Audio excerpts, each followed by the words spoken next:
Good evening, this is Akashvani Kohima. I am Navin Pradhan with the evening news and these are the headlines.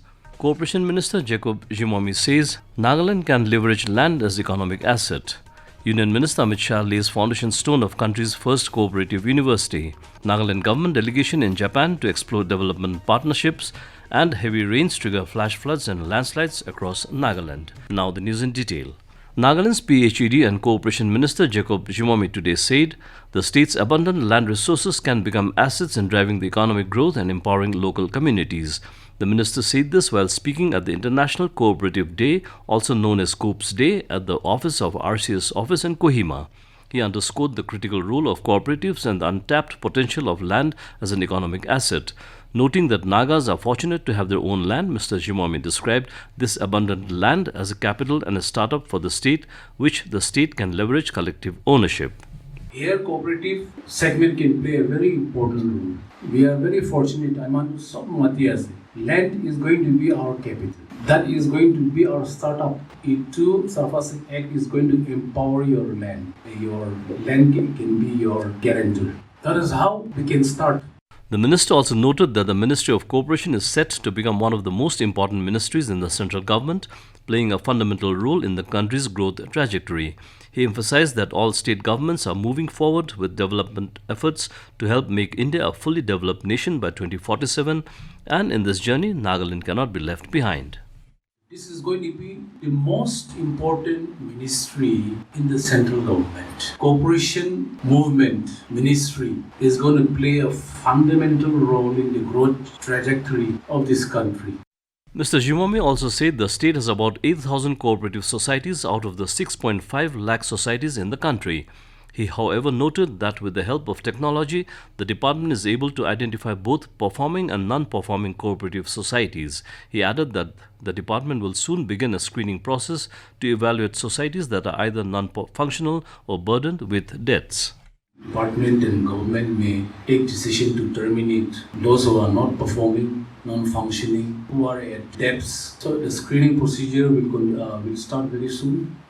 Mr. Zhimomi further informed that the state governments from the northeast region have requested the central government to allocate more projects to the region to help address the economic disparities and boost development. The minister also called for shared responsibility, active participation and collective decision-making from all stakeholders to advance the cooperative movement in the state. Union Cooperation Minister Amit Shah today laid the foundation stone of the country's first cooperative university, Tribhuvan Sahakari Vishwavidyalaya, at Anand, Gujarat. During the program, Mr. Shah said that the university will do work like policy making, data analysis, cooperative development strategies and research in the cooperative sector. Besides, it will not only prepare cooperative employees but also dedicated leaders in the cooperative sector. आज जो हम करने जा रहे त्रिभुवन सहकारी university का शिलान्यास करने जा रहे हैं वो सहकारिता क्षेत्र को मजबूत करने के लिए सारी की सारी कमियों की पूर्ति करने वाला ये एकमात्र इनिशिएटिव है. During the event, Mr. Shah also unveiled a special bilingual module on cooperation prepared for school students by the Cooperation Ministry and NCERT. A high-level delegation from the government of Nagaland is currently on an official visit to Japan to explore collaborations and developmental partnerships with government agencies, private corporations, and civil society organizations. Yesterday, Chairman of the Investment and Development Authority of Nagaland, Abu Metha, and Advisor for Industries and Commerce, Hekane Jakhalu, led meetings in Tokyo with key organizations including NYK Line, the Sasakawa Peace Foundation, Connect Asia, and the Japan International Cooperation Agency. Discussions focused on human resource development in sectors such as agriculture, hospitality, healthcare, tourism, arts and culture, sports and film. These meetings lay the groundwork for further formal talks scheduled during the upcoming visit of Chief Minister Nifyu Ryo. This is Akashvani Kohima giving you the news. For quick news update, follow us on our X handles AIR News Alerts and AIR_Kohima. You can also listen to this news bulletin on News on Air app and YouTube channel AIR News Kohima. Welcome back. You're listening to the evening news. Director of Youth Resources and Sports, Kethositio Sekhose, to reaffirm the state government's commitment to uplifting the society through youth empowerment, education and sports. He was addressing the inauguration program of the new flow extension of Don Bosco College, Kohima. Mr. Sekhose outlined several government initiatives, including Catch Them Young, Nagaland Super League, Inter-School Leagues and TAFMA. He informed that the department has also digitally mapped the sporting infrastructure of all schools and colleges across the state, thereby streamlining the process for proposing projects. The government of Nagaland, under the dynamic leadership of our Honorable Chief Minister Dr. Nipurio, has been working tirelessly for the upliftment of our society by emphasizing on youth empowerment, on education and sports. It is up to us whether we can take advantage of these opportunities created for each one of us. On the occasion, Mr. Sekhose lauded Don Bosco institutions for their long-standing role in nurturing values, leadership and responsible citizenship alongside academic pursuits and urged students to make the most of the opportunities.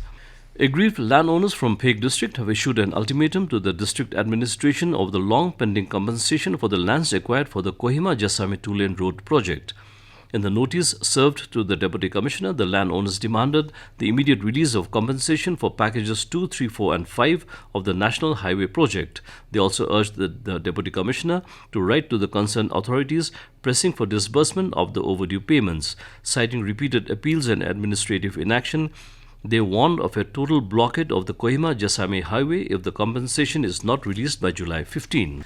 And Nagaland continues to reel under the impact of relentless monsoon rains with flash floods and waterlogging reported across multiple districts including Dimapur, Wokha and Newland. We have reports from our correspondents. In Dimapur, incessant heavy rainfall has left several low-lying areas flooded, forcing residents to evacuate their homes. Flooding affected localities like United Colony, Satcha Colony, Ziliang Rongram, and Burma Camp, causing heavy traffic congestion along Nagarjan Road. With Asangbas report, this is Mary, Akashvani News, Kohima. The District Disaster Management Authority Dimapur has issued an advisory warning residents against venturing near rivers and streams, citing higher probability of flash floods. Villages along river banks have been urged to strictly prohibit water-related activities until the monsoon ends. Meanwhile, Wokha District also witnessed continuous heavy rainfall triggering flash floods, causing significant damage to standing crops and essential agricultural infrastructure. Continuous heavy rainfall over the past few days have triggered flash floods in Chanka village, causing widespread destruction to jhum fields and severely impacting the livelihood of local farmers. About 20 to 25 farmers have been directly affected as floodwaters submerged farmlands, washing away crops and vegetables. Temporary field, huts and shelters have also been damaged. Expressing deep concern, the villagers appealed to the authorities to conduct a thorough damage assessment and provide immediate relief. Reporting from Boka, Johanna for Akashvani News, Kohima. In Newland, the district administration reported widespread flooding, submerging residential houses and causing extensive damage to paddy fields, farms and roads.